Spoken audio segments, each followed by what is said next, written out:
ഇന്ന് നമ്മളൊരു സ്പെഷ്യൽ ഞണ്ട് കറിയാണ് ഉണ്ടാക്കാൻ പോകുന്നത്. ഞണ്ട് ക്ലീൻ ചെയ്ത് 2 പീസാക്കിയതാണ്. ചെറിയ ഞണ്ടാണ്. അതിലേക്ക് ഇത് വലിയുള്ളി, ഇഞ്ചി, വെളുത്തുള്ളി, പിന്നെ കുറച്ച് കരിവേപ്പില. ഇത് നല്ലോണം മിക്സിയിലിട്ടിട്ട് ഗ്രൈൻഡ് ചെയ്ത് ഒരു നല്ലപോലെ പേസ്റ്റല്ല, ഒന്ന് ക്രഷ് ചെയ്തെടുക്കണം.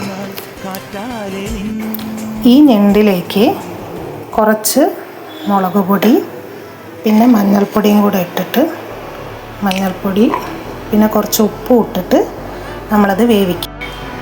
ഇതിൽ നമ്മൾ 2 തക്കാളിയും കൂടി ആഡ് ചെയ്യണം. നേരത്തെ പറയാൻ വിട്ടുപോയതാണ്. പാനിലേക്ക് എണ്ണ ഒഴിച്ചിട്ട് ഒരു 2 വഴനയില ഇടുക.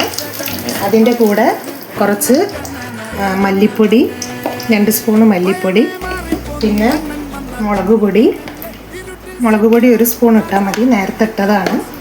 പിന്നെ കുറച്ച് മഞ്ഞൾപ്പൊടിയും കൂടി ഇടുക.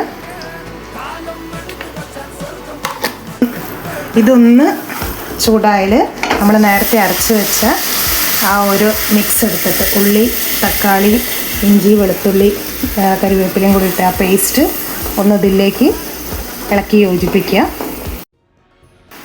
ഇതിലേക്ക് ഒന്ന് വാടിയതിന് ശേഷം നമ്മൾ നേരത്തെ വേവിച്ച് വെച്ച ഈ ഞണ്ട് ഇതിലേക്ക് ആഡ് ചെയ്യുക.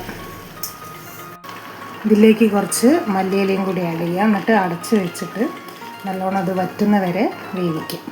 ക്രാബ് കറി റെഡി ആയിരിക്കുകയാണ്. ഇതിൻ്റെ മുകളിൽ കുറച്ച് മല്ലിയില ഇടുക, കുറച്ച് വെളിച്ചെണ്ണ ഒഴിക്കുക, പിന്നെ ഇതേപോലെ കറിവേപ്പിലയും കൂടി ആഡ് ചെയ്താൽ ഞണ്ട് കറി റെഡി.